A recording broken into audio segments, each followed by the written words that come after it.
E a primeira coisa que nós temos que reconhecer diante disso tudo é que nós estamos realmente numa guerra.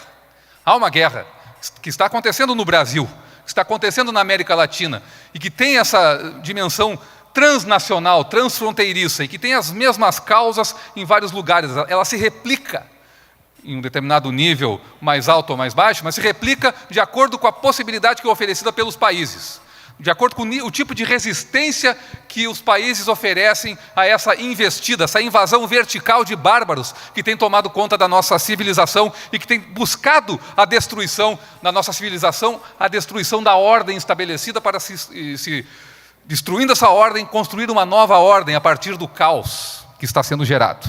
Eu queria agora passar ao promotor de justiça Leonardo Jardim para suas considerações, principalmente que muitos aqui compraram o seu livro e como eu e o Eduardo Bolsonaro, publicamos muitas coisas do que o senhor vem falando e para nós é um orgulho ter sua presença. Com a palavra, promotor Leonardo Jardim. Isso, pode...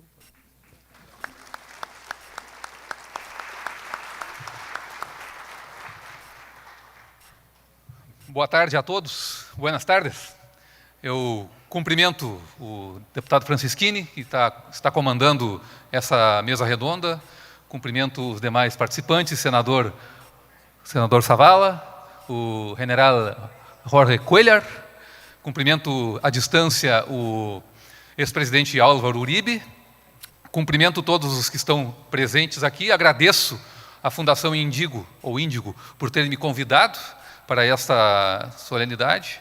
E agradeço especialmente ao professor Dr. Gustavo Kfouri pelo esforço que fez e também, principalmente, ao deputado Eduardo Bolsonaro pela ideia de cometer esse convite a mim para participar desse evento, que muito me honra, porque considero, como foi dito antes pelo Dr. Luciano Bivar, que esse é um evento que está atrasado realmente 28 anos, no mínimo, talvez até mais, porque a articulação que existe desses grupos que colocaram o Brasil no caminho do caos criminal, e o nosso assunto aqui é a segurança pública, é a segurança interna, é a defesa mesma da própria identidade, soberania da nação, enquanto povo, enquanto identidade cultural.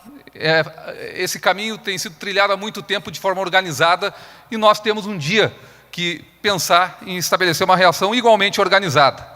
E a primeira coisa que nós temos que reconhecer diante disso tudo é que nós estamos realmente numa guerra.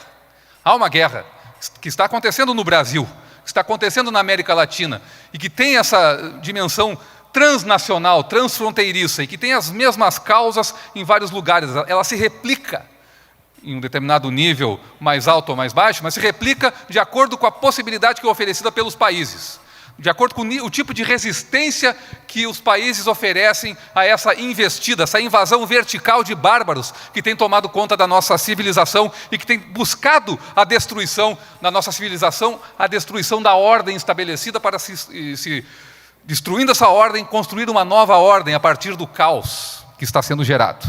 Essa guerra, ela não é somente no campo de batalha, ela não é vencida contando cadáveres, porque cadáveres nós temos aos montes para contar.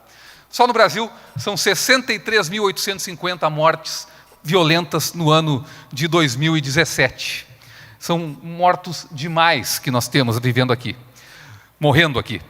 Mas a nossa guerra é, sobretudo, uma guerra cultural, uma guerra ideológica, porque o que está por trás disso tudo é uma ideologia que se impregnou no nosso sistema e no nosso sistema de justiça criminal.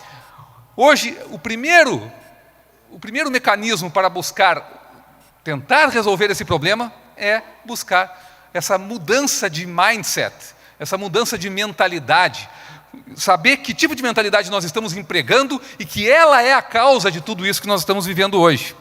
É o que nós chamamos no livro de bandidolatria. Nós passamos a proteger o criminoso, passamos a blindá-lo, passamos a considerar o Estado um ente opressor que está ali para oprimir dissidentes e não criminosos que fazem vítimas. Esquecemos, senador Fidel Zavala, das nossas vítimas e de quanto que elas sofrem na mão desses criminosos. Sofrem a tal ponto que muitas vezes perdem, inclusive, no desespero, pessoas de fibra, coragem, como o senhor, chegam, num dado momento de desespero, a perder até a vontade de viver. Por quê? Porque esses criminosos, eles não se importam com as pessoas. Eles usam as pessoas como se fossem peças num tabuleiro de xadrez. Peças que eles precisam movimentar para que consigam atingir um resultado final, nisso que eles consideram um jogo de poder. Nós temos índices de criminalidade no Brasil que fazem inveja a qualquer país em guerra. Tanto é que nós matamos aqui no Brasil, no espaço de um ano, o que os 4 principais grupos terroristas do mundo, terroristas islâmicos do mundo, levam 2 anos para matar. No mesmo período, 2011 a 2015, nós matamos mais pessoas do que se matou na guerra da Síria. Isso é guerra. É uma guerra que está acontecendo no campo de batalha. E que está acontecendo também na cultura. E que esse evento aqui, ele busca servir como um marco de uma reação organizada a isso tudo. Nós temos uma impunidade acachapante.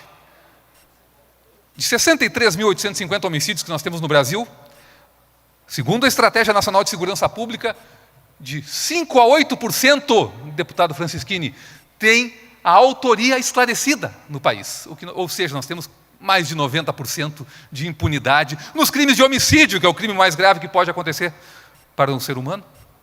Quem dirão os crimes que são considerados menos graves? Roubos, no estado do Rio de Janeiro. Um assalto é esclarecido, tem autoria esclarecida a cada 53, menos de 2%. Ou seja, o crime é um baita negócio para o criminoso. Ele sabe que é muito difícil ele ser preso. E se ele preso for, ele estará logo em liberdade, porque o nosso sistema criminal, nosso sistema prisional, é uma porta giratória, como diz meu amigo e colega Bruno Carpes, lá do Ministério Público do Rio Grande do Sul. Porque nós temos aqui toda a sorte de benefícios que é alcançada aos criminosos para que eles sintam que cometer crimes realmente vale a pena, que o crime realmente compensa no Brasil. Então essa criminalidade violenta que nós temos no Brasil, essa violência que nós temos no Brasil, ela não deixa de ser uma violência política, porque o Estado brasileiro demonstra uma total falta de vontade política de enfrentamento em relação a esse problema. Por vezes, demonstra, inclusive, cumplicidade com isso, o que caracteriza aquilo que no livro, aquela palavra que é difícil de pronunciar até para a mestre de cerimônias aqui, o democídio, que é uma palavra desconhecida, mas não é uma palavra nova. É uma palavra já que tem um significado já consolidado na academia norte-americana, que significa simplesmente que o assassinato sistemático de um povo ou de pessoas do povo pelo seu próprio governo. Isso acontece na Venezuela, por exemplo. Outra forma de democídio é a omissão do Estado, omissão depravada, omissão degenerada de preocupação com as vítimas, para com a vida humana. Isso também é considerado pela Academia Americana no livro Death by Government, do R.J. Rummel, democídio. Esse é o nosso democídio, essa criminalidade, em que o crime serve também para sustentar correntes políticas. O Foro de São Paulo começou com algumas correntes políticas e algumas correntes guerrilheiras, correntes de sequestradores, Farc, Mir chileno, todos eles unidos com partidos políticos que tiveram e colocaram em prática e foram protegidos por eles durante mandatos que foram exercidos por esses partidos nos países em que eles conseguiram atingir o poder, e foram quase todos os países da América do Sul nesse período todo. O Estado, então, é tratado como um botim, como diz o futuro ministro da Cultura, da Educação, o Ricardo Vélez Rodrigues, o Estado patrimonialista, que tenta se obter o poder através da violência para impor uma apropriação do Estado por esses grupos que transcende muito, ou seja, desconsidera completamente o que seja bem comum, o que seja interesse público, e sim um botim para ser dividido entre nossos companheiros e para excluir aqueles que são contra nós. Então nós temos aqui hoje, como regra, como negócio, como incentivo de negócio, a impunidade. A impunidade que resulta de uma política criminal que se diz garantista, que espera garantir direitos, garantir os direitos fundamentais, garantias processuais do cidadão, e que não é nada mais do que um disfarce para não garantir nada disso e proteger a criminalidade, a impunidade, o assassinato, o tráfico de drogas, o estupro, o terrorismo e o caos. É isso que o tal do garantismo penal no Brasil garante, nada mais. Ninguém pode ser contra garantias penais, garantias processuais, que são direitos de todo cidadão. Mas o garantismo penal não promove isso no Brasil, não promove isso na América, não promove isso lá no Paraguai. Conversava com o senador Fidel antes, que me dizia que a Constituição deles, assim como a nossa, é uma Constituição garantista. O que significa isso?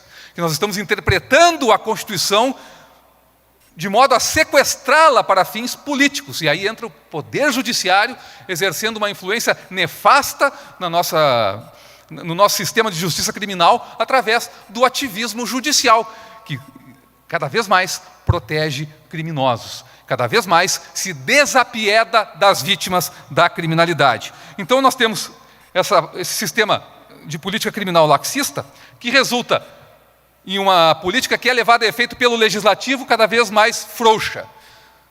Desde que se criou, por exemplo, o regime semiaberto na Lei de Execuções Penais, lá em 1984, depois a Lei 9.099, Lei dos Crimes de Menor Potencial Ofensivo, a progressão de regime. Nós temos aqui também, no nosso sistema, o indulto, o famoso indulto natalino, uma tradição que tem cada vez se alargado mais para colocar o quanto antes nas ruas criminosos que deveriam estar presos, passando por cima da coisa julgada, passando por cima das sentenças condenatórias. Se diz que se prende demais no Brasil, que nós temos uma mentalidade punitivista. Se nós não conseguimos sequer prender 5% dos criminosos no Brasil, se no dia que chegarmos a 5% será muito? Não prendemos 95%, nós estamos encarcerando em massa. Como assim? Nós temos impunidade em massa, 95% de impunidade no mínimo?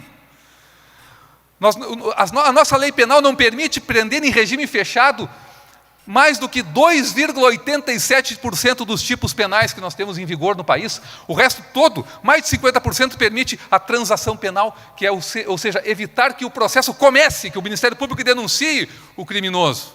Se ele for condenado no final, só 2,87% dos crimes obrigam o juiz a aplicar o regime fechado. Um assaltante à mão armada, por exemplo, se for primário, ele é condenado a regime semiaberto, inicialmente, ou sempre aberto, como se diz, porque eles costumam sequer ficar nos estabelecimentos prisionais.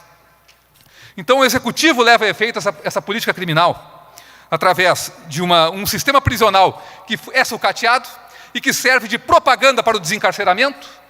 Eles mesmos sucatearam o sistema prisional, entregaram o sistema prisional na mão de facções criminosas, empoderaram, para usar uma palavra tão ao gosto deles, os criminosos na cadeia, e a pena de prisão faliu no Brasil, a pena de prisão está falida. Não é a pena de prisão que está falida. Né? Dizer que a pena de prisão que está falida é dizer que, como eu era muito ruim em matemática quando eu era criança, e ia mal nas provas de matemática, a minha prova de matemática é a prova de que a matemática está falida. Não, fui eu que errei. O sistema prisional brasileiro é que foi levado a esse caos, para depois vender a propaganda, a narrativa do desencarceramento, que nada mais faz do que proteger criminosos e desproteger a população. Para terminar, o Judiciário promove todas essas políticas. A polícia hoje no Brasil, ela é demonizada, e aí que nós temos o nosso democídio. E nós vamos ter um custo para enfrentar isso cada vez mais alto, quanto mais demorarmos para enfrentar esse problema. O custo disso tem que ser um dia assumido por qualquer governo que se preze, que qualquer governo que tenha um mínimo de noção de bem comum e que queira representar o povo, mesmo que isso venha a representar um sacrifício do próprio governo.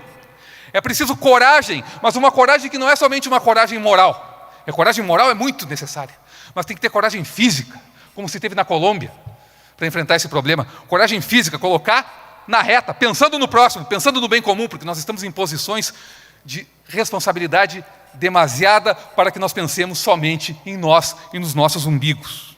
Então essa coragem moral e coragem física é mais do que necessária, porque nós temos hoje muita gente que sabe muito bem o que está acontecendo, mas que está assumindo um ar de fatalismo. Não há como fazer nada, sabemos que todos os problemas que acontecem, mas vai custar muito caro enfrentá-los. Nós não temos coragem de enfrentar esse problema. Renunciem aos seus mandatos, renunciem aos seus cargos, saiam daí e deem lugar para quem tem coragem de fazer alguma coisa. Temos que vencer o fatalismo porque é possível vencer essa criminalidade. Na Colômbia, segundo o livro do professor Ricardo Vélez Rodrigues, nós tínhamos, na década de 80, 90, 7 mil guerrilheiros, 20 mil guerrilheiros, 7 mil do Exército de Libertação Nacional, 13, 14 mil das Farc, que escravizavam toda a população colombiana de 20 milhões de pessoas. Me corrija se eu estiver errado na população. Como é que nós vamos ficar reféns de um número ínfimo de bandidos, que são, na verdade, muito fáceis de enfrentar quando nós quisermos tomar essa atitude e enfrentarmos, inclusive, a sabotagem que tem dentro do próprio sistema. Então, essa realidade é que está pedindo passagem agora. A realidade que fala mais alto. Que agora que a água bateu no pescoço, está fazendo com que os românticos de plantão, aqueles que, do alto das suas ideias belas, e humanistas, aparentemente humanistas, mas que são pseudo-humanistas, só defendem alguns tipos de seres humanos, alguns tipos de direitos humanos, essas ideias estão caindo na real. A necessidade está obrigando a que nós caiamos na real. E é o momento em que nós vamos valorizar aquilo que realmente funciona, aquilo que Ortega y Gasset chamava de ideias dos náufragos. Nós somos náufragos, nós estamos naufragando enquanto civilização na América do Sul inteira, e chegou o momento em nos agarrarmos naquilo que realmente funciona, e eu tenho certeza, eu tenho muita fé em Deus, confiança em Deus, que nós conseguiremos sair desse buraco que nós entramos através dessa mudança de mindset, dessa mudança de mentalidade. Muito obrigado, que Deus abençoe a todos. Obrigado.